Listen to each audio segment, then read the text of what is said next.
Now, Boyega, earlier this week, we're talking about the fact that a profit-taking might influence the market performance this week. But investors seem quite bullish. Suddenly you said that we're seeing a change in market behavior from profit-taking to the application of investment fundamentals in reaching decisions. Yes, I think we can easily say we've reached this stage. Yes, we're talking about 17% gains year to date, but it's about 15% on a 52-week range. And that about tells you that those who've been in the market since last year, this time last year, have actually recovered significantly. I don't see the portfolio managers wanting to unnecessarily dampen spirits in the market with profit taking at this stage. Positions that have been held are beginning to result in gains, and I expect to see fundamentals from here on. And Boyega, I mean, I definitely note, despite the decreases in volume, like you said, we're still seeing the value on the bullish side. But let's talk about some of the forecasts that came out of the NSE yesterday. We saw Skybank forecasting Q4 numbers this year. Top line numbers, they said 132.9 billion in gross earnings. Looking at Q4 last year, the bank posted gross earnings of 104.8 billion naira. So looking at their forecast, is this in line with expectation? I mean, what's your take for it? Well, it's not just about Skybank, it's about the banking industry in general. There has been a drive for growth in terms of profitability, but also in terms of balance sheet size. And well, first it starts with the balance sheet size, and then that starts to translate to growth in terms of profitability. It's certainly in line with expectations. Bear in mind that we're getting into the last 3 months of 2012. It's Q4, just 2 weeks away. It's going to start 2 weeks away. And then it's the year end for all the financial institutions, all the banks. And then it's a matter of comparison. So this is the outlook. This is where all the banks know that they need to spend the next 2-3 months driving profitability and making all the gains that are needed. What about Cadbury? I mean, they also released a Q4 2012 forecast. Looking at the 2011 numbers, top line numbers were at 34 billion naira. Now they're forecasting their turnover will be at 39.6 billion naira. Does this also make any sense to you, Boyega? Well, you know, Cadbury's been one of the stocks that have sort of been my pick since the beginning of the year. I did say they had to go through that degree of restructuring that was necessary a couple of years ago, but then they had a good management in place, looking out to the economy and having the right strategy. We've seen a steady climb and a steady gain in terms of stock price, but also in terms of company performance. You're having product variants in the market. One of their mainline products, there was just a variant launched not too long ago. So they have every reason to have high expectations in terms of their profitability. I'm pretty confident that they'll drive towards it. Now, Boyega, you also did mention that you feel like the FMCG sector is one of the sectors we should be watching and where investors should be going to.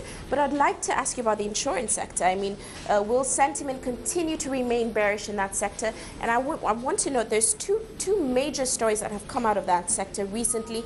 Actually, yesterday we're hearing of a possible merger of two companies, Cornerstone Insurance and Linkage Assurance. Of course, it's still under consideration by the Nigerian Stock Exchange. Also, Custodian Insurance posted an interim dividend on the market during the course of this week. How do these all bear on that sector? And are we going to continue to see investors maintain that bearish sentiment even with this news? Well, you know, it's one of those things you want to say at this stage. Avoid insurance stocks at the peril of your portfolios. They're undervalued. That's a statement that's categorical. They have been performing in terms of reaching out to their customers, their clients, and their businesses. And I'm not surprised we're beginning to see the consolidation that's emerging. There have been talks going on for a while, but they haven't really gone down to the table, down to the wire. Now, with what we have with Cornerstone at the stock exchange, I think we're going to see something significant happen there. And once you start to have two companies like that coming together, the others are going to start thinking who's going to get the larger market share here, and that's when you're going to see investors starting to look at those portfolios. But I think it's a good time to start taking positions.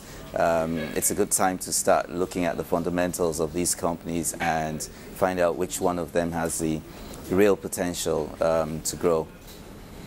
And Boyega, let's quickly look at the ICT stocks. I mean, certainly there are not very many of our telecom sectors, of our telco companies that are listed on the exchange, but there is some news coming out more recently of a huge merger of 3 CDMA operators into one. We're also getting some data out of the NCC saying, I mean, the growth of telecom lines may be decreasing. It increased by 13.9%, but we may be seeing that rate of growth decreasing. Suddenly, how does this look when we talk for the ICT stocks? And I'd like to revisit the issue of some of these telcos listing on the stock exchange.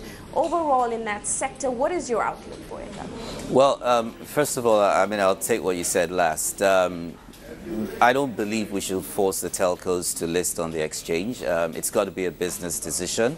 The exchange needs to be seen as attractive to them in terms of the reasons for which they will wish to list. Ultimately, though, it's my opinion that it's the best thing for them to do and spread out shareholding amongst Nigerians, because that will start to bring about a great degree of customer loyalty and actually reduce the churn rates which we're seeing in the telecom sector. Now back to what you were saying about the CDMA sector. Yes, growth in terms of subscribers is beginning to decrease, but just think about what's going on right now. Your basic cell phone is changing. It's becoming a smartphone. The direction is not just about voice, but it's about data and other capabilities which the phones have. And it's the telcos that are able to have value-added services to their subscribers that are going to get the best out of the churn rate that's going to occur within a short time. So what I believe is going to happen in the CDMA industry and the mergers we're seeing, they're realizing that, yes, people would have said the telecom industry has matured, but it's been able to reinvent itself because it's technology-based. And once you have an edge on technology, you more or less get the industry growth going again on another steep curve.